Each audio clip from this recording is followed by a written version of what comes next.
எதுக்கு இந்த மீட்டிங் முதல்ல சொல்லியிருந்தீங்க, பத்திரிகை சகோதரர் வந்திருக்கீங்க. அதாவது இப்போ கேம்பெயினிங் ஆரம்பித்து நம்ம வந்து நாமினேஷன் தாக்கல் பண்ண வேண்டிய சூழ்நிலையில் எல்லாரையும் சந்தித்து 2 தடவை ஆல்ரெடி நாங்கள் பேசிட்டோம். இப்போ எப்படி டீம் ஒர்க் பண்ணணும், எப்படி வந்து, ஏன்னா தேர்தல் வந்த பிறகு எல்லாரும் வந்து உழைப்பு வரணும். ஏன்னா பல குறைகள் சொல்லியிருக்கோம், அந்த குறையை பற்றி ஒரு நிமிஷத்தை சொல்லிடுறேன்.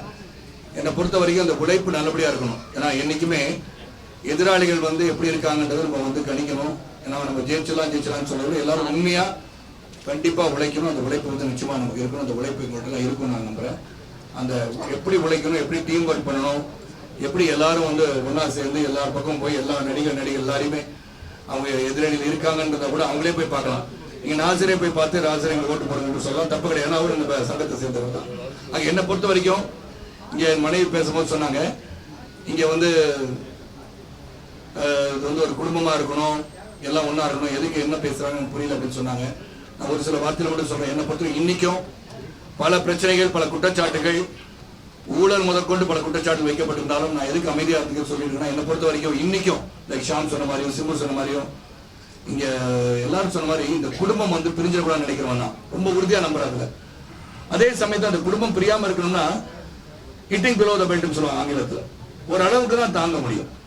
நீங்க வந்து எதை சொல்லி ஜெயிக்கணும், நாங்க வந்தோம்னா இதெல்லாம் பண்ணுவோம், இதெல்லாம் அவங்க பண்ணலை, இதை நாங்க பண்றோம்னு சொல்லுங்க, இட்ஸ் ஓகே. பட் நாங்க வந்து பணம் திருடிட்டு முறைகேடு பண்ணோம்னு சொன்னா உண்மையிலே வந்து நெஞ்ச தங்கியது. Sarath Kumar will finally open his mouth where a lot of people will get hurt. உண்மையை மட்டும் தான் சொல்லுவான். இன்னைக்கு அந்த உண்மை பல பேருக்கு வலிக்கும். என்னுடைய சீக்ரெட் பாக்ஸை திறக்க வச்சிடாதீங்க, அவ்வளவுதான் நான் சொல்லுவேன். But I don't want to hurt anybody. But at the same time பொறுமையா இருக்கேன். எப்போ பார்த்தாலும் மீடியாவில் போயிட்டு தான் லெட்டர் எழுதுறாங்க. எனக்கு நேரில் வந்து பேசியிருந்தா பரவாயில்ல, மீடியாவில் சொல்லிட்டு தான் எங்களுக்கு சொல்லுவாங்க. அதெல்லாம் நானும் மீடியா வழியால் பதில் சொல்லியிருக்கேன். ஆனால் இது வரைக்கும் மீடியா சகோதரர்களாக தெரியும், நானும் ஒரு ஜேர்னலிஸ்ட் தான். இந்த செய்தியோட வேல்யூ எனக்கு தெரியும்.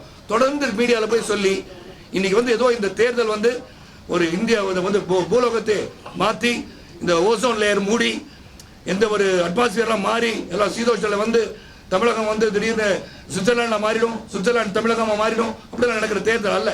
மக்கள்கிட்ட போய் சொல்லிட்டாங்க. எங்கே போய் கேட்டாலும் எலெக்ஷன் பற்றி கேட்டால் 2016 பற்றி கேட்குறான்னு நினைச்சா நடிகர் சங்க தேர்தல் சார் அப்படின்றாங்க. இன்னும் வருத்தமாக இருக்கு. இது ஒரு சங்கம், ஸ்மால் சங்கம், லைக் எனி அதர் சங்கம் வித் இந்த சொசைட்டியில். இந்த சொசைட்டியில் 3139 உறுப்பினர்கள் இப்போ நம்ம வந்து கொடுத்துருவோம் ஜட்ஜுக்கிட்ட. ஸோ நல்லபடியாக அந்த தேர்தல் நடக்கணும். எந்த ஒரு சூழ்நிலையிலும் நம்ம இந்த தேர்தல் நல்லபடியாக நடக்கணும்னு நம்ம விருப்பப்பட்டோம். கோர்ட்டுக்கு போனாங்க, எல்லாம் பண்ணாங்க. எல்லாம் அவங்க கேட்டதெல்லாம் நாங்கள் நிரூபணம் பண்ணிட்டோம். பைலாஸ் கேட்டாங்க, பைலாஸ் இஸ் ஆர்டர்னு சொல்லிட்டாங்க. 3039 உறுப்பினர் இருக்காங்க, நாங்கள் வெரிஃபை பண்ணி ஓகேன்னு சொல்லிட்டாங்க. So you have done nothing wrong. And only thing இன்னைக்கு சொல்கிறேன், இந்த அணி வெற்றி பெறும், உண்மை வெற்றி பெறும். ஆனால் ஒன்னே ஒன்று, இந்த சகோதரத்துவத்தை மட்டும் நம்ம விட்டுறக்கூடாது. We are all brothers and sisters in the industry. Let us behave like that. Let us not hit below the belt of each other. நம்ம ஒரு எலெக்ஷன்றது ஒரு டெமோக்ராட்டிக் தான். அந்த ஜனநாயக முறையில் எலெக்ஷன் நடக்கும். அதில் வெற்றி தோல்வி பார்த்துக்கலாம், அது வேற. ஆனால் அனாவசியமா எங்கள் வீட்டில் சொன்ன மாதிரி நம்ம படுத்துக்கிட்டு மேலே துப்பினா நம்ம தான் வெற்றி வரும். Let us not be a laughing stock in front of society.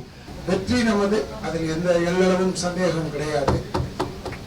ஏன்னா வெற்றி நமது தான். அதனால அவங்க வந்து அதை பேசுறேன் இதை பேசுறேன் ஏதோ பேசுறாங்க. எல்லாருடைய மனசை நோவடிக்கும் அளவுக்கு அவங்க பேசுறது, நான் பேசுறது எவ்வளவு பெட்டர். அது தனியா ஒரு வார்த்தையை சொல்றேன்னு சொல்றாங்க. அதை விட வந்து மோசமா அவங்க பேசிக்கிட்டு இருக்காங்க. சோதா பண்ணிடுவாங்க, அதை பண்ணிடுவாங்க, 60 கோடி ரூபாய் வாங்கிட்டாங்க. அவங்க தெரிஞ்சுக்கணும். இப்போ வந்து நடிக்கிற சில வாரிசு நடிகர்கள் மட்டும்தான் கேட்கறாங்க. அவங்க அப்பா கிட்ட போய் கேட்கணும், ஆதாரம் இப்படி அப்பா எப்படிங்க இருந்தாரு நீங்க நடிக்க வரும்போதுன்னு கேட்கணும். அப்ப கேட்டாதான் எங்க சரித்திரம். அதனால நான் அது தனிப்பட்ட முறையில் சொல்லவில்லை. சரத்குமாருக்கு வந்து ஒரு பெரிய பாரம்பரியம். சிங்கப்பூர்ல போகும்போது அவங்க தாத்தாவுடைய பேர் வச்சிருக்காங்க பேரு. அதை பார்த்த உடனே ரொம்ப பெருமைடா, நமக்கு இந்த ஆளுல இருக்கிறது நமக்கு ரொம்ப பெருமைன்னு நினைச்சதெல்லாம் உண்டு. சும்மா எதையும் பார்க்காத கிழக்கு மேற்க தெரியாத ஆளாலும் பேசினாங்க. அதை பத்தி நமக்கெல்லாம் வருத்தம் இல்லை.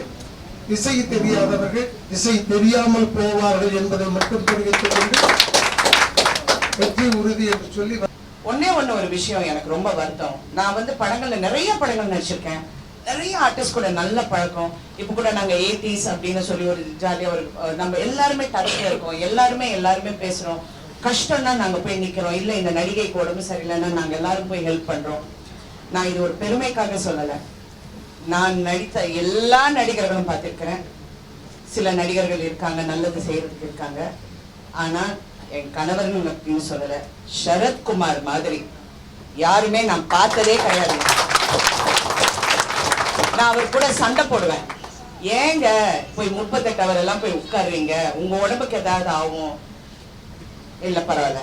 யாராவது நன்றி சொன்னாங்களா? இல்ல சொல்லல. சரி பரவாயில்ல, ரொம்ப நல்ல விஷயம். அவரு அதை ஏத்துக்கிறாரு. இப்ப இருக்கிற நடிகர்கள் அதை ஏத்துக்குவாங்களான்னு எனக்கு தெரியாது. அப்புறம் நிறைய விஷயங்கள்ல this is right, this is ராங்னு தெளிவா ஒரு முடிவு சொல்ல முடியும்.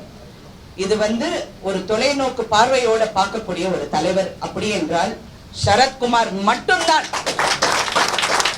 அதை நான் அடிச்சு சொல்றேன். இந்த நடிகர் சங்கம் இந்த அளவுக்கு இருக்குன்னா அதுக்கு காரணம் நான் எவ்வளவு வருஷமா நான் பாக்குறேன். 80sல என்ன படம், வீரபாண்டியன் ஒரு படமா நீங்க கூட விஜயகாந்த் கதாநாயகன் நீங்க நடிச்சிருக்கீங்க. கெஞ்சாரு விஜயகாந்த் கிட்ட, மா வாப்பா நடிகர் சங்கத்துக்கு வாப்பா. அதெல்லாம் முடியாது, எனக்கு எல்லாம் படிக்க தெரியாது, நான் வரமாட்டேன் அப்படின்னு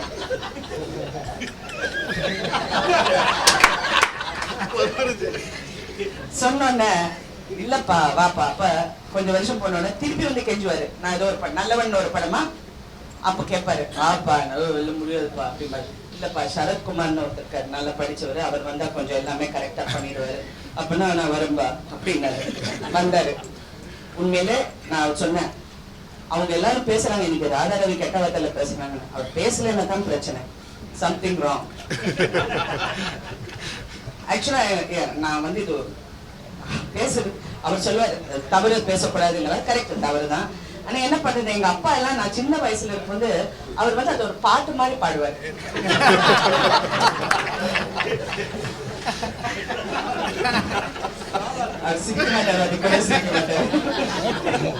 என்ன குடும்பம் எங்க what an actor he was. அவர் ஒரு சாங் மாதிரி பாடுவாரு. அந்த சின்ன வயசுல எங்களுக்கு புரியாது, நாங்க அப்படியே பார்ப்போம், என்னது இது அப்படின்னு. அந்த மாதிரி எனக்கு அது அப்படியே பழகி போச்சு. பட் உண்மையிலே நான் நடிகர்களுக்கு சொல்றேன், இளம் நடிகர்கள் அவங்க இளமா இருந்தாலும் சரி, அவங்க அந்த இளம் வயதுல என்னென்ன நல்ல விஷயங்கள் பண்றாங்கன்னு எனக்கும் தெரியும். அப்படி ரவி பேசுனது உங்களுக்கு ஊட்டிங்க இருந்தா அவர் சார்பா நான் மன்னிப்பு. எனக்கு இந்த பிரிவினைன்றது எனக்கு என்னைக்குமே பிடிக்காத ஒரு விஷயம். அதுல எனக்கு உடன்பாடும் கிடையாது. இது ஒரே குடும்பம் சினிமான்றது, நடிகர் சங்கம்ன்றது நடிக்கக்கூடிய அத்தனை நடிகர்களுக்கும் சேர்ந்து ஒட்டு மொத்தமா நம்ம எல்லாரும் ஒற்றுமையா இருக்கணுங்கிறதுக்காக தான் இந்த சங்கம் இருக்கு. நான் 16-17 வயசுல இருந்து இந்த நடிகர் சங்கத்துல கமிட்டியில நான் இருந்திருக்கேன். அப்போ விஜயகாந்த் சார் தலைவரா இருந்தாரு, அதுக்கப்புறம் சரத் சார் தலைவரா இருந்தாரு. அந்த டைம்ல இருந்து நான் இருக்கேன். என்கிட்ட நிறைய பேர் கேட்டாங்க, நீங்க ஏன் அந்த அணியில இல்ல, யங்ஸ்டர்ஸ்லாம் சேர்ந்து இதுவா இருக்காங்க அப்படின்னு. யங்ஸ்டர்ஸ் ஒரு அணிய நடத்துறாங்க, இல்ல முதியோர்கள் ஒரு அணிய நடத்துறாங்கன்றது முக்கியம் கிடையாது. உண்மை எங்க இருக்குன்றதுதான் முக்கியம். யாரு நமக்காக நாளைக்கு நமக்கு ஒரு பிரச்சனைனா நிற்பாங்க, உண்மையா இருப்பாங்களா இல்லையான்றத கடவுள் எனக்கு சொல்லி கொடுத்திருக்காரு. என்ன பிரச்சனைனாலும் சொல்லுங்க, நான் பேசி தரேன். நான் பல முறை ட்ரை பண்ணதுக்கு அப்புறமும் இது ப்ரொசீட் ஆயிட்டே இருக்கணும் போதுதான் எனக்கு கிளிக் ஆச்சு. ஓகே, அப்போ இது பிரச்சனை அது கிடையாது, அப்போ பிரச்சனை வேற ஏதோ. சோ அப்படி ஒரு ஃபேக்கா போயிட்டு நம்ம இது பண்றதை விட உண்மையான இடத்துல நம்ம இருப்போன்றதுக்காக தான் எங்களுக்கு வெற்றி சொல்லி முக்கியம் இல்லை. யார் வேணா ஜெயிச்சுக்கணும். இங்க நாங்க தான் ஜெயிப்போம், நாங்க வெற்றி பெற்றுவோம், இதை பண்ணுவோம் அதை பண்ணுவோன்றதெல்லாம் மாற்றே கிடையாது. நான் இங்க நிக்கிறேன்னா உண்மையான காரணம் என்னன்னா, நான் சொன்ன மாதிரி உண்மை இங்க இருக்கு. நாளைக்கு நடிகர்களுக்கு ஒரு பிரச்சனைனா இந்த அணி கண்டிப்பா உங்களுக்காக நிற்பாங்க.